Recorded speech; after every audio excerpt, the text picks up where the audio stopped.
Mister perfect extra gold. தாம்பத்திய வாழ்வில் தடுமாற்றமா? இல்லற வாழ்க்கை இனிமையாக அமைய வேண்டுமா? இனி கவலை வேண்டாம். பல வருடங்களாக குழந்தை இல்லாதவர்களுக்கும் குழந்தை பாக்கியம் கிடைத்துள்ளது. வயதான பலகினமா, சுகர் பலகினமா, அனைத்திற்கும் ஒரே தீர்வு. எவ்வித கலப்படமும் இன்றி 100% ஹலாலான முறையில் தயாரிக்கப்படுகிறது. இப்போதே ஆர்டர் செய்யுங்கள். மேலும் விவரங்களுக்கு கீழுள்ள எண்ணை அணுகுங்கள். நாடு முழுக்க வாழக்கூடிய இஸ்லாமிய மக்களுக்கு மோடி அரசு ரம்ஜான் பரிசு கொடுத்துருக்காங்க. என்ன பரிசுனா, நீ ரம்ஜான் தொழுகையை சாலையில் தொழுதனா உன்னுடைய பாஸ்போர்ட் முடக்கப்படும், உன்னுடைய பாஸ்போர்ட் ரத்து செய்யப்படும், உன்னுடைய டிரைவிங் லைசன்ஸ் கட் பண்ணப்படும் அப்படின்னு சொல்லி ஒரு அழகான பெருநாள் பரிசு கொடுத்துருக்குறாங்க. இதையும் தாண்டி பாஜக ஆளக்கூடிய பல மாநிலங்களில் பெருநாளைக்கு விடுமுறையை ரத்து செஞ்சிருக்கிறாங்க. வழக்கமாக கொடுக்கக்கூடிய ரம்ஜான் பண்டிகை அது ஒரு பொது விடுமுறை. அந்த பொது விடுமுறையை ரத்து செய்யக்கூடிய வகையில் இன்னைக்கு காலையில் RBIலேருந்து ரிசர்வ் பேங்க்லேருந்து ஒரு அறிவிப்பு வந்திருக்குது. ரம்ஜான் அன்னைக்கும் வங்கிகள் திறக்கப்படணும் அப்படின்னு சொல்லி ஒரு அறிவிப்பு கொடுத்து ஒட்டு மொத்தத்தில் இந்த பாஜக அரசு நாடு முழுக்க வாழக்கூடிய இஸ்லாமிய மக்களுக்கு மிகப்பெரிய ஒரு ரம்ஜான் பரிசு கொடுத்துருக்குறாங்க. இப்போ கடந்த 2 நாளாவே உத்தரப்பிரதேசத்தில் ஒரே பதட்டங்கள். அங்கே இருக்கக்கூடிய காவல்துறை அதிகாரிகள் ஒவ்வொரு ஊரில் இருக்கக்கூடிய இஸ்லாமிய ஜமாத்துகள், இஸ்லாமிய ஆலிம்கள் இவங்க எல்லாருமே ஒன்று கூப்பிட்டு ஒரு கலந்தாலோசிக்கக்கூடிய ஒரு கூட்டம் ஒன்று நடத்துகிறாங்க. அந்த கூட்டத்தில் அவங்க முக்கியமாக சொன்னது, குறிப்பாக மீரட்டில் இருக்கக்கூடிய போலீஸ் ஸ்டேஷன்லேருந்து கூப்பிட்டு பேசியிருந்தாங்க. அந்த மீரட் போலீஸ் சொன்ன விஷயம் அதுதான். பெருநாள் தொழுகை அப்படிங்கிறது நீங்கள் பள்ளிவாசலில் தான் தொழணும். உங்கள் பெருநாள் தொழுகை வழக்கமாக தொழக்கூடிய ஈதுகா மைதானம் அங்கே மட்டும் தான் நீங்கள் தொழணும். இதை தாண்டி சாலையில் தொழுதிங்க அப்படின்னா அந்த யாரெல்லாம் சாலையில் தொழுறாங்களோ அவங்க மேலே வழக்கு பதிவு செய்யப்படும், அவங்களுடைய பாஸ்போர்ட் ரத்து செய்யப்படும், அவங்களுடைய டிரைவிங் லைசன்ஸ் கேன்சல் பண்ணப்படும் அப்படின்னு சொல்லி ஒரு அறிவிப்பு கொடுத்துருக்குறாங்க. எவ்வளோ பெரிய ஒரு அராஜகம்! அவனை அதாவது பொதுவாகவே ஒருத்தரோட பாஸ்போர்ட் ரத்து செய்கிறாங்க, ஒருத்தரோட டிரைவிங் லைசன்ஸ் ரத்து செய்கிறாங்க அப்படின்னா அவர் மிகப்பெரிய ஒரு குற்றம் செஞ்சிருக்கணும். நாட்டோடைய பாதுகாப்புக்கே குந்தகம் விளைவிக்கிற மாதிரி, தேசத்தோடைய ஒற்றுமைக்கு சேதம் ஏற்படுத்துற மாதிரி, ஒரு மிகப்பெரிய பாலியல் வழக்கில் சிக்கியிருந்தாலோ, ஒரு பெரிய அளவில் ஒரு கொலை வழக்கில் சிக்கியிருந்தாலோ, மிகப்பெரிய அளவில் பண மோசடி வழக்கில் ஈடுபட்டிருந்தாலோ இப்பேற்பட்ட நபர்களுக்கு தான் பாஸ்போர்ட் ரத்து செய்வாங்க. ஏன்னா பெரிய அளவில் பண மோசடி செஞ்சுட்டான், இவன் இன்னைக்கு நாள் தப்பிச்சோட வாய்ப்பு இருக்குது, பெரிய அளவில் கொலை குற்றம் செஞ்சுட்டான், இவனை பிடிச்சாகணும்னு சொல்லி இப்பேற்பட்ட குற்றங்களுக்கு தான் பாஸ்போர்ட் ரத்து செய்யக்கூடிய சட்டங்கள் பயன்படுத்தப்படும். ஆனால் ஒருத்தன் தொழுதான் அப்படின்ற காரணத்துக்காகவே, அவனோட பண்டிகைக்கு அவன் தொழுதான்ற காரணத்துக்காக பாஸ்போர்ட் ரத்து செய்யன்ற அளவுக்கு ஒரு எச்சரிக்கையை கொடுத்துட்டு இருக்காங்க. இப்போ அந்த மக்கள் இருக்காங்க உத்தரப்பிரதேசத்தில், அவங்க போய் ரோட்டில் தொழுறதுக்கு அவங்களுக்கு ஆசையா?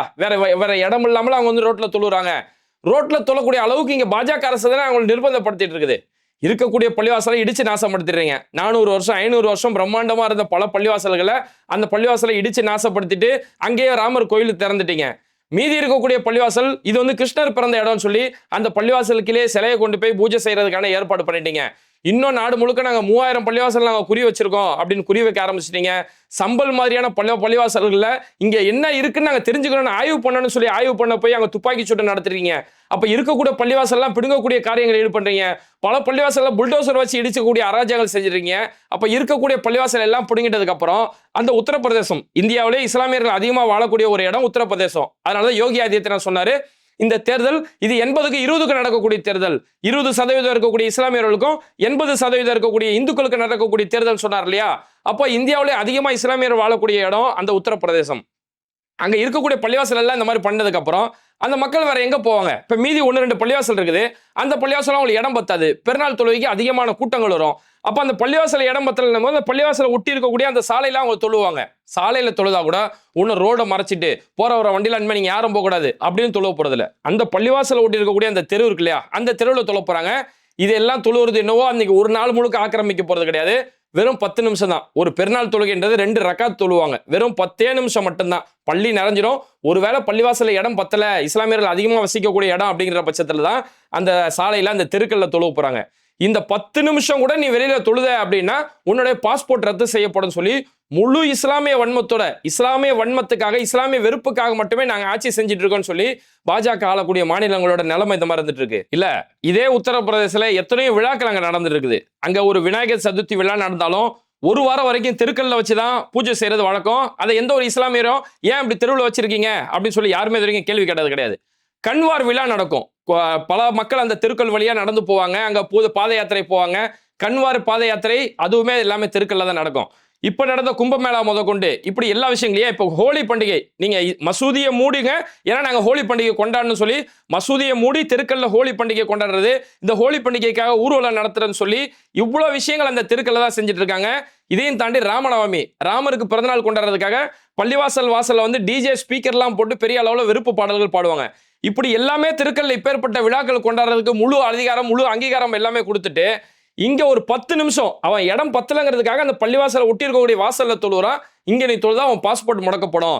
போன வருஷம் 200 பேருக்கு மேல நாங்க கேஸ் போட்டிருக்கோம், இந்த வருஷம் பாஸ்போர்ட்டே முடக்கக்கூடிய அளவுக்கு நாங்க போயிருவோம் அப்படின்னு சொல்லி இப்பேற்பட்ட அதிகார அத்துமீறல்கள் அங்க பாஜக செஞ்சுக்கிட்டு இருக்காங்க. சரி, இங்க உத்தரப்பிரதேச நிலைமை எப்படின்னு பார்த்தோம்னா, ஹரியானா இப்ப பாஜக ஆட்சிக்கு வந்திருக்காங்க இல்லையா, அங்க பாஜகவுடைய முதலமைச்சர் நயப் சிங் சைனி அவர் இப்போ ஒரு சட்டம் ஒன்று போடுறாரு. ஹரியானாவில் இந்த ரம்ஜான் பண்டிகை, வரக்கூடிய ரம்ஜான் பண்டிகை அப்படிங்கிறது இது பொது விடுமுறை கிடையாது, இது தடை செய்யப்பட்ட விடுமுறை நாங்கள் அறிவிக்கிறோம். தடை செய்யப்பட்ட விடுமுறை அப்படிங்கும்போது ரெஸ்ட்ரிக்ஷன்ஸ் ஹாலிடேன்னு சொல்லுவாங்க. அதாவது ஒரு அரசு ஊழியர் ஒருத்தர் இருக்கார் அப்படிங்கும் போது அன்னைக்கு விடுமுறை கிடையாது, பொது விடுமுறை கிடையாது, வேலைக்கு வரணும். ஒருத்தர் அன்னைக்கு நான் வேலைக்கு வரல, என் மதம் சார்ந்த ஒரு பண்டிகை அப்படி இருக்கும்போது அவருக்கு ஒரு ரெஸ்ட்ரிக்ஷன் ஹாலிடே கிடைக்கும். அன்னைக்கு வந்து அவர் லீவ் போட்டுக்கலாம், சொல்லிட்டு அனுமதி வாங்கி அவர் லீவ் போட்டுக்கலாம். லீவ் போட்டா அவருக்கு ஊதியத்துடன் கூடிய ஒரு விடுமுறை அப்படின்னு சொல்லி கூட கிடைக்கும். அப்போ இவ்வளவு நாளா பப்ளிக் ஹாலிடேன்றத ரெஸ்ட்ரிக்ஷன் ஹாலிடே அப்படின்னு சொல்லி ஒரு தடை செய்யப்பட்ட விடுமுறை அப்படின்ற ஒரு கட்டத்துக்கு ஹரியானாவில் கொண்டு வந்திருக்கிறாங்க. ஏன் இந்த தடை செய்யப்பட்ட விடுமுறை அப்படின்னு கொண்டு வராங்க அப்படிங்கும்போது, ஏன்னா இந்த ரம்ஜான் பண்டிகை அப்படிங்கிறது இது பொதுவான பண்டிகை இல்ல, எல்லாருக்கும் விடுமுறை அளிக்கக்கூடிய ஒரு பண்டிகை கிடையாது, இது ஒரு சாராருக்கான பண்டிகை தான். இதே எல்லாமே நம்ம பார்க்கணும். நம்ம தீபாவளி தான் எல்லாருக்குமான பண்டிகை, பொங்கல் தான் நமக்கு எல்லாருக்குமான பண்டிகை. ஆனா இந்த பொங்கலை கூட தமிழர்கள் பண்டிகை தான், இதை வடக்கில் ஏத்துக்கிறது கிடையாது. விநாயகர் சதுர்த்தி எல்லாருக்குமான பண்டிகை அப்படின்னு அவங்க பாக்குறாங்க இல்லையா, இது மாதிரி எல்லாருக்குமான ஒரு பண்டிகை, எல்லாருக்குமான விடுமுறை விடக்கூடிய ஒரு நாளா இருக்கக்கூடாது, இது அவங்களுக்கு ஒரு குழுக்கான பண்டிகையை தான் நம்ம பார்க்கணும்னு சொல்லி அந்த மக்கள் மனசுல விதைக்கிறதுக்காக தான் இப்படி பொது விடுமுறையா இருந்ததை தடை செய்யப்பட்ட விடுமுறையா, உனக்கு தேவையா நீ அன்னைக்கு லீவ் போட்டு எடுத்துக்கோ. ஒரு அரசு ஊழியருக்கு ரெஸ்ட்ரிக்ஷன் ஹாலிடே அப்படின்னு சொல்லி வருஷத்துல 2 ஹாலிடே கொடுக்கப்படும், அந்த ஹாலிடேவை இந்த ஹாலிடே நீ பயன்படுத்திக்கோ அப்படின்னு சொல்லி இருக்க இவ்வளவு நாளா பொது விடுமுறையா இருந்ததை இப்ப ரெஸ்ட்ரிக்ஷன் ஹாலிடேன்னு சொல்லி ஹரியானாவில் இப்பேற்பட்ட ஒரு அராஜகம் செஞ்சிருக்கிறாங்க.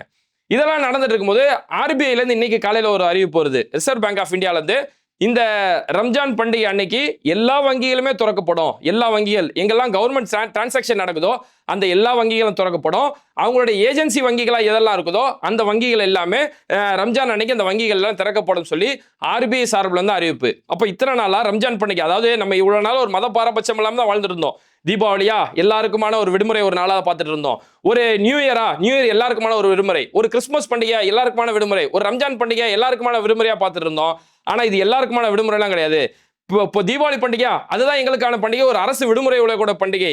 ஆனா ரம்ஜான் பண்டிகை அதெல்லாம் உங்களுக்குப்பா, நீங்க ஒரு வாரம், நீங்க இந்த நாட்டுல மக்களை சேர்த்துக்கே கிடையாது அப்படின்னு சொல்லக்கூடிய அளவுக்கு மக்கள் மத்தியில ஒரு மக்களோட மனசுல ஒரு தவறான ஒரு சிந்தனையை இன்னைக்கு உருவாக்கிட்டு இருக்காங்க. அதுக்காக தான் இன்னைக்கு அரசு இயந்திரங்களை பயன்படுத்தி இப்பேற்பட்ட வேலைகளை செஞ்சுட்டு இருக்காங்க. ஆனா இதெல்லாமே ஒரு அதிகார மட்டத்தில் இப்படியாப்பட்ட அராஜகங்களை எல்லாமே செஞ்சுட்டு, அந்த இவ்வளவு நாள் விடுமுறை இருந்தது, விடுமுறை ரத்து பண்ணியாச்சு, சாலையில தொழுதா உனக்கு இப்பேற்பட்ட தண்டனைகள் கொடுப்போம்னு சொல்லி அரசு இயந்திரங்களை பயன்படுத்தி இவ்வளவு பெரிய அக்கிரமம் எல்லாம் செஞ்சுட்டு பொதுவெளிக்கு எப்படி காட்சிப்படுத்துறாங்க தெரியுமா? ஆஹா ஹமாரா மோடிஜி தேக்கோ அப்படின்னு சொல்லி ஒரு வீடியோ பெரிய அளவுல பரப்புறாங்க.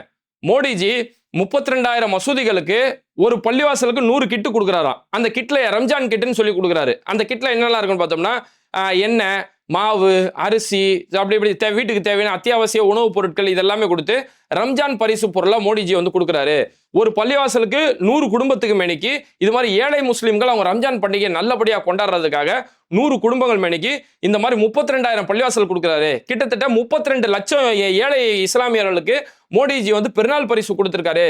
ஆஹா அமரா மோடிஜி கித்னா படா மோடிஜி தேக்கோஜி அப்படின்னு சொல்லி ஒரு பெரிய வீடியோவை ஏஎன்ஐ உட்பட பல மீடியாக்கள்ல இந்த செய்தியை பரப்பிக்கிட்டு இருக்காங்க.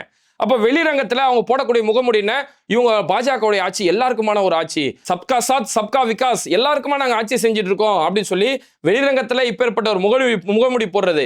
அந்த முகமுடியை நீக்கினதுக்கு பிறகு உள்ள என்ன இருக்குன்னா, இது உனக்கான பண்டிகை தான், அன்னைக்கு உனக்கு விடுமுறை கிடையாது, அன்னைக்கு நீ வந்துதான் ஆகணும். பல இடங்கள்ல அன்னைக்கு பொது தேர்வு நடத்தப்படும், ஒரு எக்ஸாம் நடக்கிறது, அன்றைக்கு பெருநாள் நாளைக்கு செலக்ட் பண்ணி எக்ஸாம் நடக்கிறது. இதுக்கு முன்னாடி பொங்கல் நாள்ல இங்க தமிழர்கள் பண்டிகையுமே அவங்க இதுபடி ஒரு பாரபட்சம் தான் பார்ப்பாங்க.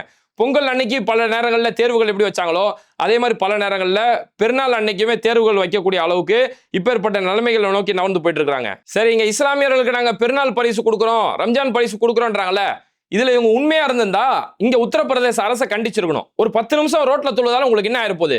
ஏன் இத்தனை நாளா பொது விடுமுறையா இருந்ததை ஏன் இத்தனை நாள் தடை செய்யப்பட்ட விடுமுறையா மாத்துறீங்கன்னு சொல்லி மோடிஜி அவங்களாம் கண்டிச்சு பேசியிருக்கணும். கண்டிக்காத இப்ப 3 நாளைக்கு முன்னாடி உத்தரப்பிரதேச முதலமைச்சர் யோகி ஆதித்யநாத் ஏஎன்ஐ சேனலுக்கு ஒரு பிரஸ் மீட் ஒன்று கொடுக்குறாரு. அதுல என்ன பேசுறாரு அப்படிங்கும் போது 100 இந்து குடும்பங்கள் ஒரு பகுதியில் வாழ்றாங்க. அந்த இடத்துல ஒரே ஒரு இஸ்லாமிய குடும்பம் வாழ்ந்தா கூட அந்த ஒரு இஸ்லாமிய குடும்பம் நிம்மதியா வாழ முடியும், சுதந்திரமா வாழ முடியும். ஆனா அதுவே ஒரு 100 இஸ்லாமிய குடும்பம் வாழக்கூடிய ஒரு ஏரியாவில் ஒரு 50 இந்து குடும்பம் இருந்தாலும் அந்த இடத்துல அந்த 50 இந்து குடும்பங்களால ஒரு நிம்மதியா வாழ முடியாது, இப்ப ஏற்பட்ட நிலைமையில தான் இருந்துகிட்டு இருக்கோம்னு சொல்லி ஒரு வன்மம் நிறைஞ்ச ஒரு பேச்சை, மக்கள் மத்தியில ஒரு வெறுப்பை விதைக்கக்கூடிய பேச்சை ஒரு முதலமைச்சர் பொறுப்புல இருக்கக்கூடிய ஒரு நபர் பேசுறாரு. என்னவோ இவருடைய உத்தரப்பிரதேச இவருடைய ஆட்சியில அங்க மானும் தேனும் பொண்ணு வளர்ந்துட்டு இருக்கிற மாதிரி இப்பேற்பட்ட ஒரு கருத்து பேசிட்டு இருக்காரு. அந்த உத்தரப்பிரதேசல அங்க இருக்கக்கூடிய இஸ்லாமியர்கள் நிம்மதியா வாழ முடியாத ஒரு சூழல். எப்ப புல்டோசர் வச்சு இடிப்பாங்கன்னு சொல்லி எந்த உத்தரவாதம் கிடையாது. அந்த பள்ளிவாசல்ல போய் அமைதியா தொழுதாலும் அவங்களால நிம்மதியா தொழ முடியாத ஒரு நிலைமை. வெளியில ஸ்பீக்கர் வச்சு அநியாயம் பண்றது, வெளியில ஸ்பீக்கர் வச்சு வெறுப்பு பேச்சு பாக்குறவனுக்கு ஸ்பீக்கருக்கு எல்லா அனுமதியும் கொடுத்துருவாங்க. ஆனா அதுவே அந்த பள்ளிவாசல் சுற்று வட்டாரங்கள் இருக்கக்கூடிய இஸ்லாமியர்களுக்கு ஒரு நாளைக்கு 5 நேரம் பாங்கு சொல்லப்படும். ஒரு பாங்குன்றது 2 நிமிஷம் சொல்லுவாங்க. இந்த தொழுகைக்காக அழைப்பு கொடுக்கக்கூடிய இந்த பாங்கு சொல்றதுக்கு நீ ஸ்பீக்கர்லாம் பாங்கு சொல்லக்கூடாது, பாங்கு சொல்றேன் அவன் மசூதி உள்ள போய் பாங்கு சொல்லிக்க சொல்லி அவங்களுக்கு மட்டும் ஸ்பீக்கர் தடை செய்யறது. இப்படி ஒட்டுமொத்தமா அவங்களோட உரிமையை எல்லாத்தையுமே பறிச்சு முடிச்சுட்டு அங்க ஒருத்தன் ஒரு மாட்டுக்கறி அவனுக்கு விரும்பின உணவு கூட சாப்பிட முடியாத அளவுக்கு அவனை ஒரு நெருக்கடியான நிலைமையில் நிற்க வச்சுக்கிட்டு அவன் விரும்பின ஆடை போட முடியாத அளவுக்கு இப்பேற்பட்ட ஒரு நெருக்கடி நிலைமையில் அங்கே வாழ்ந்துக்கிட்டு அவர் ஒரு கருத்து சொல்றாரு. எங்க ஊர்லாம் பாத்தீங்கன்னா 100 இந்துக்கள் இருந்தாலும் ஒரு இஸ்லாமிய குடும்பம் இருந்தாலும் அவங்களால நிம்மதியா வாழ முடியும். அதுவே 100 இஸ்லாமிய குடும்பம் இருந்தா அவங்களுக்கு மத்தியில் 50 இந்து குடும்பம் இருந்தாலும் அவங்களால நிம்மதியா வாழ முடியாதுன்னு சொல்லி நாளுக்கு நாள் அந்த மக்களை வெறுப்பு சிந்தனையின் பக்கம் அனுப்பிக்கிட்டு இருக்காங்க. ஆனா வெளியில தான் இவங்க முகமுடி போடுறது, நாங்க இஸ்லாமியர்களுக்கு எல்லா உரிமையை கொடுக்குறோம் அப்படின்னு சொல்லி இந்த மாதிரி நடிச்சு நாடகம் ஆடிட்டு இருக்காங்க. ஆக மொத்தத்துல அவங்க கையில ஆட்சி இருக்குது, அதிகாரம் இருக்குன்றதால முழு சர்வாதிகார பாதையில தான் இந்த ஆட்சியை பாஜக நடத்திட்டு இருக்காங்க. அந்த ஆட்சியின் கீழே வாழக்கூடிய அந்த அப்பாவி இஸ்லாமியர்கள், வடமாநிலம் வாழக்கூடிய அப்பாவி இஸ்லாமியர்கள் அவங்களோட பண்டிகையை கூட நிம்மதியா கொண்டாட முடியாத அளவுக்கு இவ்வளவு ஒரு பரிதாப நிலைமையில தான் வடமாநில இஸ்லாமியர்கள் அங்க சிக்கி தவிச்சிட்டு இருக்காங்க. எப்படியோ இப்பேற்பட்ட சர்வாதிகார ஆட்டம் யாரா இருந்தாலும் சரி, ஒரு காலத்துல முசோலினி ஆடாத சர்வாதிகார ஆட்டமா, ஹிட்லர் ஆடாத சர்வாதிகார ஆட்டமா, எப்பேற்பட்ட சர்வாதிகார ஆட்டமா இருந்தாலும் அதுக்கான முடிவை அந்த நாட்டோட மக்களே திருத்தி எழுதுவாங்க.